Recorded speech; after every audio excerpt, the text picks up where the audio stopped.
Okay, for today's video is light lang yung ano natin topic, no? Tsaka chill lang tayo dito. Maglalakad tayo sa kalye ng Davao City downtown area sa Maya. Pinaka-busy and oldest street na rin ng Davao City.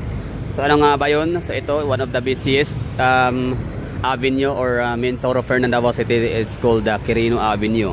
Tapos unahan naman ito sa likod natin ay ang San Pedro Street. So yun nga yung nag-intersect ho sila. So it's Quirino Street corner San Pedro Street. So sa likod ho nito is Bangkirohan Public Market, the largest and the biggest and the widest public market sa buong isla ng Mindanao, or might as well buong Pilipinas, no? So ito yung pinakamalaking palengke as far as I know. So Davao City. Yun lang, bali lakad-lakad lang ho tayo dito sa at least tatlo, no, na kalye. So maaari itong Quirino Street, so San Pedro Street, Ilustre Street, or kahit anong kalye pa na madadaan natin mamaya. So gusto ko lang hong hatid sa inyo, no, yung kaganapan, no, tunay na ganap ng Davao City every peak hour ho sa amin dito. So ang peak hours ho sa amin dito is during alas 5 ng hapon hanggang alas 7 ng gabi. So pag ganyan mga oras is talaga, no, gitan yung mga sasakyan bumper to bumper, tapos ang daming mga pedestrians. So ang daming mga sasakyan, no, syempre uwian, labasan, no, galing trabaho, galing sa eskwela. So today is Monday, so it's a weekdays, no. So talagang ito yung mga araw tsaka oras talagang napaka-busy ng ating mga main thoroughfares, mga main highway, no, na kung saan matatraverse yung pinakamaraming mga mamamayan sa Davao City. So ulitin ko, Davao City is the third populous city next to Quezon City and the city of Manila. So ito yung area ng Davao City kung saan makikita nyo talaga napakamatinding traffic. Pero ano lang to, napakalit lang to ng portion ng Davao City na napaka-traffic. So expected nyo rin may mga areas din, may mga portion yun ang pinuntahan natin minsan, yung tawag na ito, yung Ecoland Corner Sandawa, no, and Compo Boulevard intersection, matraffic din doon. Tapos sa may bandang Buhangin, yung Matina, Buhangin, yung may Milan Buhangin, JP Laurel Avenue, lalo na Boulevard. So basta pag sinabing Poblacion District ng Davao City, napaka-traffic. Hindi lang talaga Poblacion District, hanggang sa pinaka-suburban area ng Davao City, no.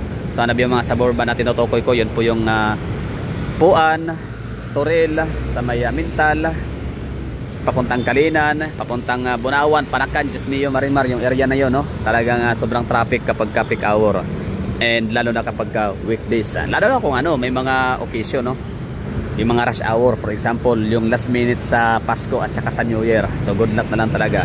Anyway, so yan lang, bali tapos na tayo dito ngayon. Ito na yung pinakauna nating pinuntahan. It's the Quirino Avenue, no. So hindi man siya ganoon karami ang mga sasakyan dito, pero talagang kung traffic ko talaga ang ganap dito, gawa ng napakaraming tad ng traffic lights ang mga intersection. Halos lahat ng intersections dito sa Quirino Avenue is tad talaga siya ng traffic lights. So isa yan sa mga nagpapabagal ng daloy ng trapiko dito sa Quirino Avenue. So hindi na tayo papuntang Bangkirohan, kasi babalik lang ho tayo dito sa may San Pedro Street. Ito yon. So ito ho yung namin dito kalagayan sa Davao City. So just like any other city sa Pilipinas, mga major cities, so we are also experiencing light so heavy traffic, lalo na kapag peak hour. Well, mawawala rin naman ito mamaya hanggang alas 7. So kumbaga good thing lang din talaga sa Davao, after talaga mga around alas 8 wala na talagang traffic dito naman, no? So hindi kagaya ng ibang mga super cities, mga mega cities, mga major cities na napuntahan ko sa Pilipinas, is every time na yung peak hour ko nila is hanggang alas 9, kahit pa nga alas 10, no, napaka-traffic pa din. Sa sobrang na napaka heavy traffic dito, pwede ka dito no, magtitinda ng mga candy, tubig.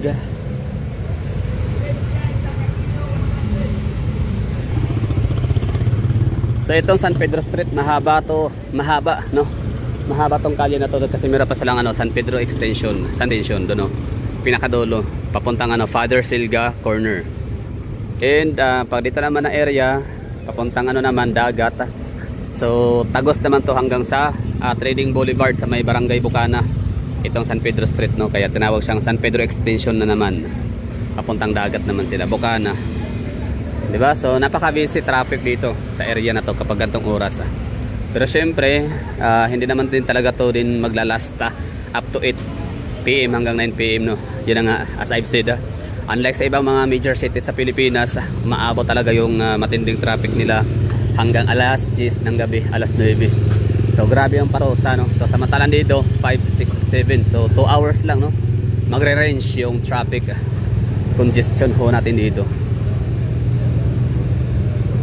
Okay, so dito tayo sa may intersection ng Illustre Street. So yun na yung lalakarin ho natin papuntang yun, Gaisano Illustre, Gaisano South Illustre or Gaisano Grand Mall. May pinya, oh. Sa Manila mo to gagawin, no? Kunin lang yan ng mga batang hamog. At tapos kapag peak hour dito sa Davao, may mga dumadaan din ng mga buses, no, sa ating mga puntahan muna natin itong mga buses, no, bago tayo pumunta doon sa may Illustre Street. So ito yung mga tinutukoy ko sa inyo na kasama, no, sa sistema, yung HPBS High Priority Bus System. So phase 1 or phase 2 kasama tong programa na to. Yan, yung nakita na dumadaan dito sa Davao City downtown area na dapat pang diversion road lang tong mga to, pero dahil nga sa peak hour, tutulong yan sila para deliver, mag-transport ng mga commuters, ng mga Davaoenyo commuters, no. Kasi nga hindi nga kakayanin, no, ng jeep ang napakadaming pasahero dito. Kasi kung tinala yung jeep tapos marami pa ang pasahero, so imbalance masyado. Dahil ngayon sa high prioritized bus system na pinapatupad sa Davao City, na yan na nga ang renewal ng mga jeepney is 1 year na lang. Ang iba naman ay finish out na talaga, gawa ng luma. So hindi na sila makapag-renew, hindi na rin sila pwedeng magpa-renovate, magpabago, no, ng kanilang mga unit, kasi nga di naman sila babawi. Wala na silang return of investment, no, kasi nga hindi na sila makapag-operate. One of this day talagang 100% na band na silang manakbo sa ating kalye. So yan ang kasama yan sa phase 1 or phase 2 sa ating high priority bus system. Yung mga bus ng Metro Shuttle, ANIL, Bachelor, LCI. So tumutulong yan sila, no, na mag-transport. Tumutulong sila sa mga public jeepney vehicles po natin para mag-transport ng mga pasahero, mga Davaoenyo na umaasa lang sa public transport system. Yan, no, sa ibang lugar mo gagawin yan, ubos yan. So sa Davao, malayang malaya. Yan lang, ha, bali for today's video lang talaga is light lang ho yung natin content. Papakita ko lang sa inyo yung ganap dito sa Davao City, no. Kabaga gusto ko lang ipakita ko sa inyo ano yung kalagayan namin dito every peak hour, ano yung lagay ng aming kalye, kung ano yung aming na-experience dito during peak hour. So just like any other city, just like any other metro city sa Pilipinas, sa bansa, we're also experiencing heavy, moderate, light, moderate to super heavy traffic congestion dito sa Davao City during peak hour, di ba?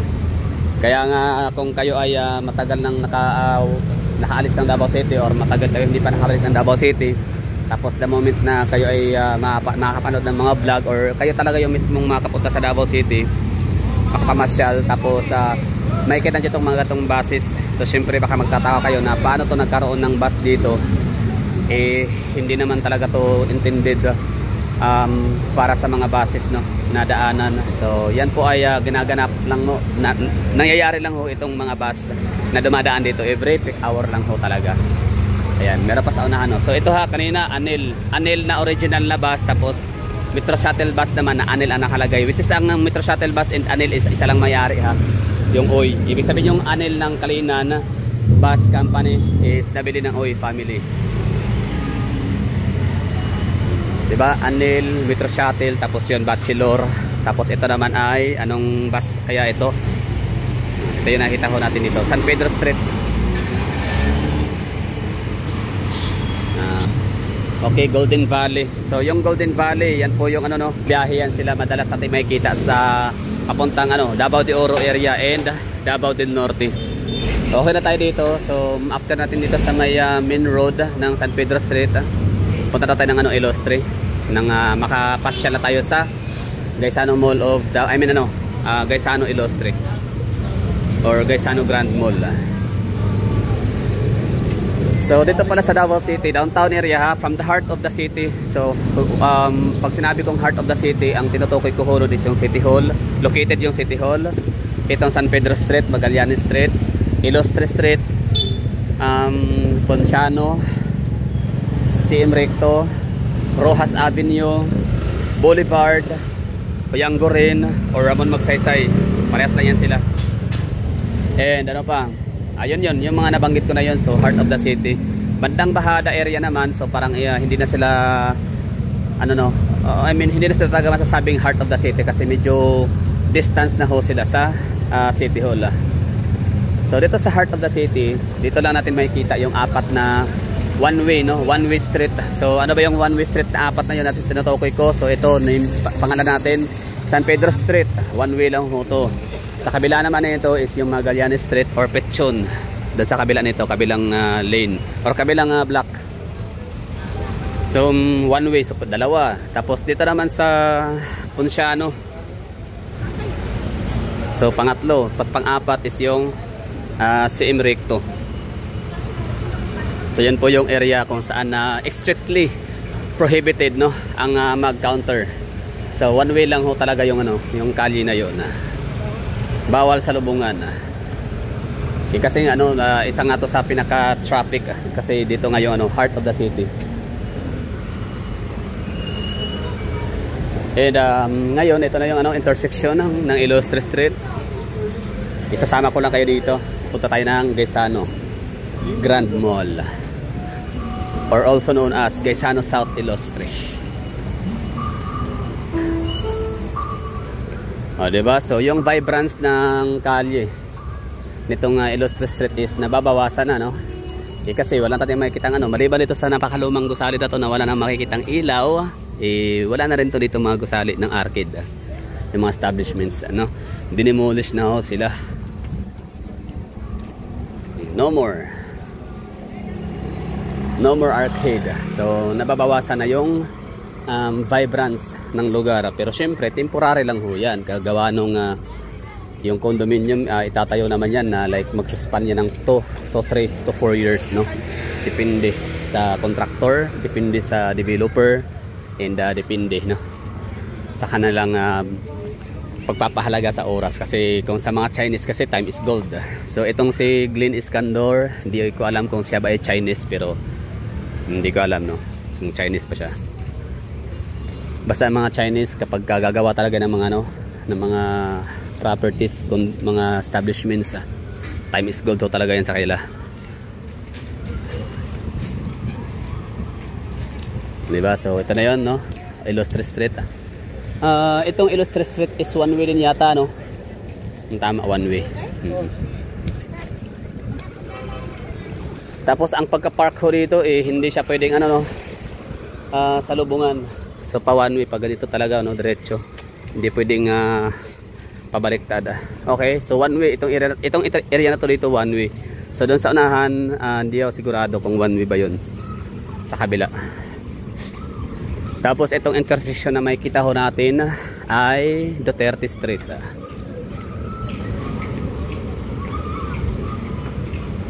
Galing nakapagpamasyal ulit tayo ng ganitong nakapag-vlog ulit tayo ng ganitong setup. Lakad-lakad lang sa kalye. Yan, kwentuhan. Arcade, Garamon, pa? Di ba? Mga sinihan dito, hindi ko naman to hindi ko naman din talaga nasubukang manood ng sine dito. Kasi nga Victoria Plaza and Gaisano Mall. Ang natin, Suki. Okay, so yung unahan is Davao Doc, intersection yan ng ganun pa rin Quirino Avenue. Tapos sa unahan naman ay pag diretso ka pa ng konti, Lopez Haina and General Malvar or Malvar Street.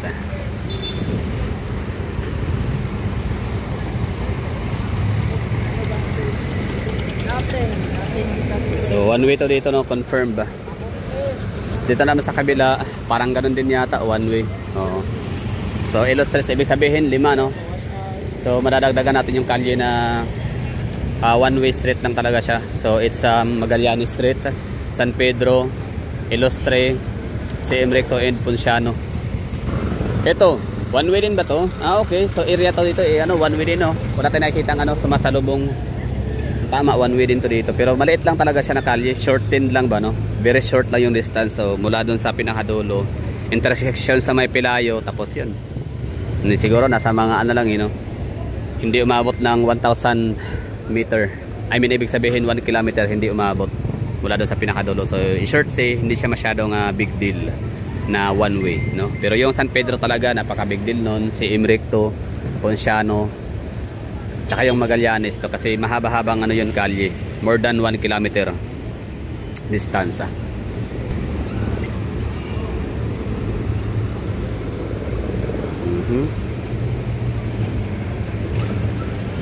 So ano pa rin naman, no? Vibrant pa rin naman ang kalye na to dito, pero nabawasan na lang talaga. Kasi nga na-demolish yung malaking portion ng area na yan na daanan natin kanina. Yan na nga, Garcia owned businesses or establishment na ngayon ay nabili daw ng Iskandor family para pagtayuan ng condominium. Daw, hindi yung konfirmado. Although mayroong consistency sa mga rumored na narinig or mga hearsay, pero still rumored pa rin, no? Kasi wala pa rin tayong legit articles. Okay, so lakarin na natin punta dito sa may Davao Dock harap, kasi marami ding mga estudyante dyan, no, tumatawid, mga nag-aaral sa AMA. AMA grad gets the job. Tapos Davao Doctors College. So yan palang AMA College, dyan pala dati ang Harvard dyan, sa may General Malvar. Diba, no? Siksikan dito, grabe yung traffic, peak hour. So walang excuse pag sinabing peak hour sa Davao City. Ibig sabihin Davao City talaga yan, hanggang sa pinaka suburban area. Maliban na lang ako kay taga barangay, like nasa Barangay Sibulan, Davao City. Sana yan, located ho yan sa paanan ng bulkang Mount Apo.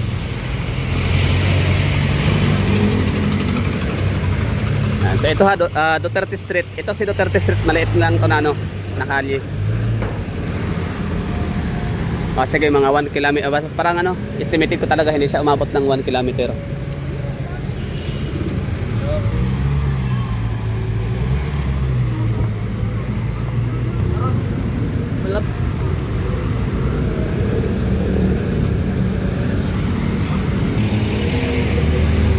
So andolo naman nito, kung dire-diretsahin mo tong Quirino Avenue na to dito, madadaanan mo yung intersection sa may Mabini, Chongco, sa may Central Bank, no, tapos Ponciano dulo, tapos Gaisano Mall, tapos dire-diretso pa ikot naman paliko hanggang Santa Ana Avenue, tapos yun Boulevard, no, sa may Leon Garcia, Magsaysay.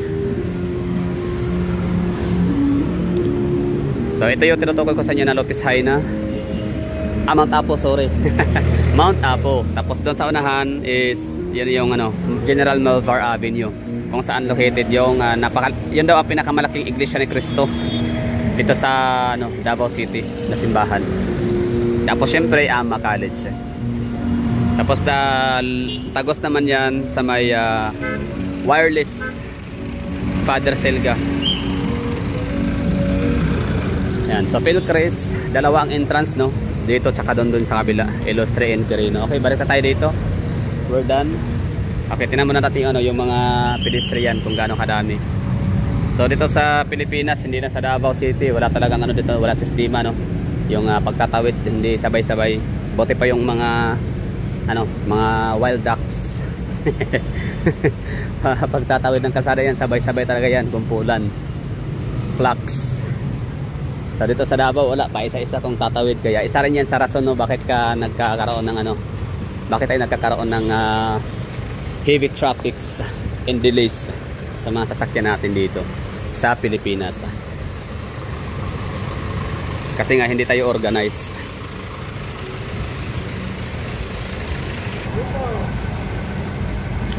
Oo nga pala, share ko lang. Dito ko pala una natikman ang Mang Inasal. Pero that time hindi pa yata pagmamayari ng ano, Double Dragon, parang Cebuano pa daw may-ari noon. Ewan ko, hindi pa Jollibee ang may-ari ng Mang Inasal. So ito yun, ito ba yung pinakaunang branch nila dito sa Davao City. Basta dati kasi ano yun Wow Manok, Lola Bebeng, Pinongs, Banox, yun kasi yung mga kilalang mga chicken inasal sa Davao City. Hanggang sa pinanganak yung yung Mang Inasal. So dito na area yun eh. So nilipat, nawala na yung Mang Inasal dyan, matagal na. At dito na sila nilipat. Likod ditong Greenwich. This one, Mang Inasal. Okay. So tapos na tayo dito. Gusto nyo puntahan pa natin yung yung Pelayo Street. Sige, try natin Pelayo Street. Tapos pasok na tayo after pag Pelayo Street. Hindi, wag na, pasok na tayo sa Gaisano Ilustre, Gaisano Grand Mall. Basta na ipakita ko na sa iyo yung Quirino Avenue, San Pedro Street, and dito sa Ilustre Street and Vicente Duterte Street. So thank you for watching. Bye bye and ingat.